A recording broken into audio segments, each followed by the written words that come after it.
Lindsay here, the Frugal Crafter. Today we're going to make some rainbow inspired cards and we're going to use watercolor, but don't worry, it's not going to be scary. First thing I'm going to do is I have a piece of cardstock here and I am going to dust it with my homemade embossing pouch, and basically all this is a little cloth pouch that I made, and I put cornstarch in there, and that's going to keep the static down on my paper. Now I've just re-inked my embossing ink pad, so hopefully I get a decent impression.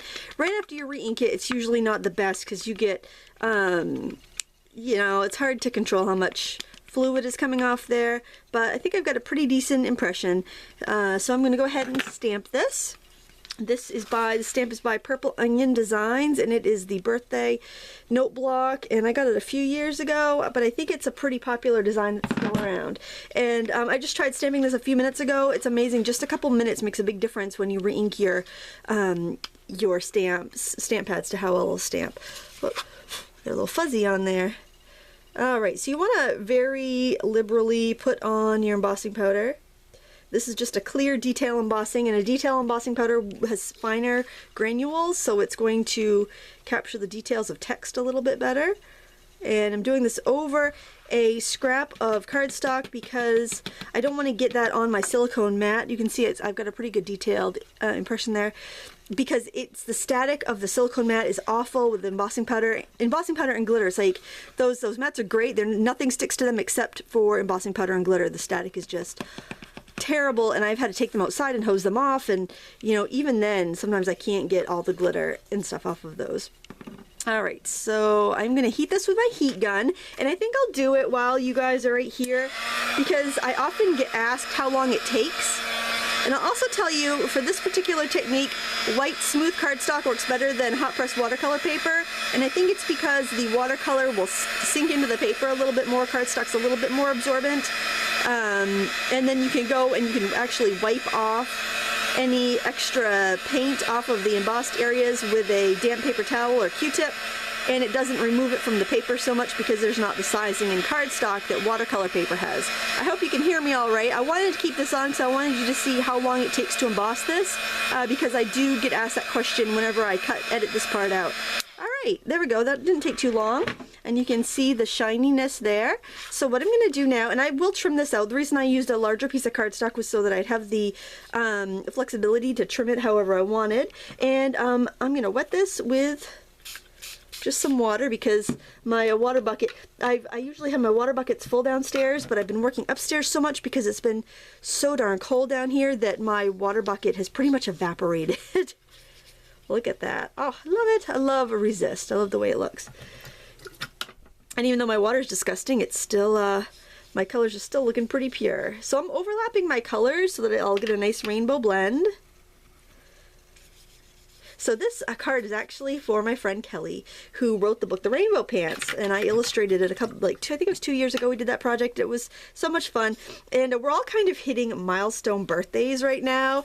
My big milestone birthday is until next year, so I'm kind of happy about that. I feel like the youngster in the group, but we're all hitting these birthdays. But I have to say it's funny because I am one of the younger ones in my group. My husband's 5 years older than me, and I keep getting these ads in the mail for AARP and Medicare supplemental insurance and all. I'm like, I am nowhere near retirement age, and he thinks it's just hilarious that his wife is getting all of these offers in the mail. I don't think it's so hilarious. Although, when I see those retirement complexes in Florida advertised, I'm thinking, you know, maybe I could pretend I'm 65 and get out of this darn snow. Alright, so here it is. Now I wanted to show you this one I did on hot press watercolor paper right after I inked the pad, and look how much messy it is, and I didn't use the embossing pouch. So look at what a difference it makes using cardstock, using the embossing pouch, and just waiting a few minutes after you re-ink your embossing pad to your overall design. And this, you know, when it dries and I wipe off the extra ink, it's going to look even better. But I want it like that eye will show up and all that stuff. But I just want to show you what a difference those few little steps make. Okay, so for the next thing we're going to do, for my next trick, ladies and gentlemen, we're going to watercolor a panel, and this is watercolor paper, and we're going to do the same thing, except, you know, we don't have anything underneath it. And oh my gosh, look at this water. Look, this is evaporated, and look how nasty that is. Oh my god. I should have gone upstairs and got some fresh water. Alright, so we're just going to do the same thing. I want to keep a little bit of a rough edge there, I think, because I like that look, but go right to the edges if you don't like that. It's completely up to you. I kind of like that painterly look. We're going to be stamping over this in black, so don't worry if your colors are lighter than mine. In fact, I'll probably spritz mine with water. I'm working on dry paper, so just to let you know, I'm going to spritz it after, just for a different look. It's not a wrong or right way. It's completely, you know, personal preference. That green, a little bit of this more emeraldy color, and we'll go in the sun, like Prussian blue, and I think we have enough room to do a little purple in here too. I don't know if I'll trim it off or not, but it'd be nice to have that you know, that option. So there, we've got that. It'll also make a really cute bookmark. I'm going to set that aside to dry. Here's the one I already did, and I'm going to use that same stamp. I am going to wipe it off because it does have a lot of embossing ink on there, so I'm just going to kind of blot it off.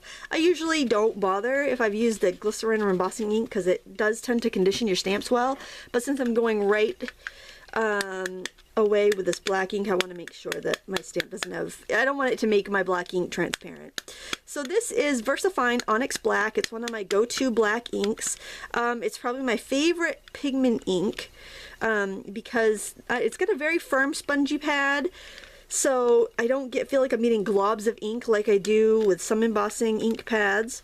I can emboss over this, or I can let it dry. I'm not going to emboss it. I'm going to let it dry naturally, and I can really see that I have a good coverage on there. And I also bought the re-inker when I got this ink pad because I knew, you know, I'd always want to use it. So that's what it looks like. Who knows? They might have changed the packaging. I got that a couple of years ago. So this, I really have to make sure I stamp it well. So I'm going to take my time and line it up good. And I'm using a Mega Mount from Impression Obsession because I like the rocking mounts. Hopefully I got a good impression. Oh yay. Oh no, not perfect, but you know, you get the idea. I think I might try to go over that. I don't know if I can though without messing it up. Let's see. And get my head in the way because I have like a huge stocking hat on. I don't know. Ooh, that kind of made it worse. Well, that's alright because we have the other one that we can work on. Let's try the other one and we'll try stamping on that one. Hold on a second. You know, very often people tell me that the thing they like about my videos the most is that I'm not afraid to make a mistake and show you guys what I did. So we're going to try a whole new method. I am going to take that off the block. And I think because maybe the angle that I'm shooting the video, I'm not at my best stamping angle. So what I'm going to do actually is re-ink this. Or, yeah, reapply ink to my stamp pad. And we're going to do this a different way. Okay, and I've got stamp on my mat there. Alright, so now what I'm going to do is I'm actually going to put the paper on the stamp, and that's kind of foolproof. It's more of a printmaking technique. And hopefully I will get a better impression. And we could put that last attempt behind us, can't we? We can all move on, can't we? We're moving on. We're moving on, and here we're moving on. I'm making sure I have good contact and my paper isn't shifting because I really don't want to have to paint this again. Oh my. There we go. Hopefully. Ah, much better. Okay, so there is our little note block that we're going to trim out a little bit. Here, now, I mean, I probably, if I didn't go over and try to stamp it again, if I just went in with a pen and filled it in, it would have been fine, but I think I just didn't stop and think. I just kind of jumped in. I jumped the gun, if you will. And so what I'm going to do is I'm going to trim this out, and I am going to mat it on some black. Look at just how it pops. I just love that. Okay, so I'm going to do that off camera in a second. And but before I go do that, I'm going to set this out of the way so I don't stick my fingers in it. And we're going to make an envelope. And now this is a little tip that I've shared before. I don't know if I've done it on camera before, but I've told you about it. And what I like to do is, when I'm going to make my own envelope, okay, so I've already made a 5x7 card. I have these templates by Green Sneakers I really like. I'll put a link below to them. I'm friends with the owner. He's a really super dude. And I like this because I can make envelopes really quickly, and I also like it because some papers, like this is from the K&Company 360 sheet pack. This paper is really thin and it's very soft sized, so it doesn't cut in my die cutter very well, and it doesn't punch very well. So if I wanted to try to use like the envelope punch board, it wouldn't work out that great. So by using this with these rip and flip folders, it actually works really, really well. So all you do is you put your template down. And this is the A7, right? A7, which makes a 5x7. I always get confused with the A2s and A4s and A this and A that. But the A7 is a 5x7, so I can remember that because they both have a 7. And then you put the middle back in, and then you just fold up your sides. And I just love this. And since I'm going to be handing this card to Kelly, I'm going to have the pretty pattern on the outside. If I was going to mail it, I'd do it the opposite way so that I'd be able to write an address on it. Or either that, or I would use like a white sticky address label. Because wouldn't that be cheerful to get in the mail? So when I'm doing these, you can leave it like this, but I think it's a little easier to put my cards in if I cut the little notches out here. So that's what I'm gonna do. There we go. And on this side, second verse, same as the first. Alright, so fold the middles in, use a little adhesive. So the reason I make the envelope first, which you're probably thinking, that's kind of crazy. Why do I want to watch you make an envelope, Lindsay? You've really, outdone yourself with the boring today. Is because I'm going to use the scraps to decorate the card. So if you have a little forethought there, and I don't know about you, but I have so much paper. This is really, really a good thing for me to do. Okay, so I've got my paper, and I've got the scrap. Okay, so now I can do something to embellish my card with this. So what I'm going to do is actually go over to my big paper trimmer. Well, you know what? I am going to pause this, go to my big paper trimmer, and come back with my pieces cut down so that we can move on quickly. Okay, I've cut down my card pieces a little bit. I think I might trim it out a little bit more, but I just wanted to get the basic sides small enough so that I could go to my trimmer and see if I want to bring it down a little bit smaller. It's a little bit easier to do with a smaller trimmer. This is my old Creative Memories one, and a couple people have told me that you can actually get the new blades, or get the same old blades now that they've kind of reopened after the Creative Memories bankruptcy, and that stuff's available again. I'm just going to mount this on some thin black cardstock, just the stuff that you can get from the... Oh, my gun is not working now. Ah! There we go. Oh, come on. Oh, good grief. Hold on a second. Having technical difficulties here. Alright, hopefully this adhesive will now adhere. Nothing worse than adhesive that will not adhere. I tend to get boogered up with this machine more often than not. I don't know why. It's probably mad at me because I've been working upstairs and it's been down here in the cold. It's awfully big. I don't really want it upstairs because it takes up so much space. I'm just deciding how much of a border I want. In hindsight, I think I would have stamped this and then black embossed it because I think I would have got a crisper image, but I might not have had it completely dry when I watercolored over it too. There's always that user error, a chance of user error there.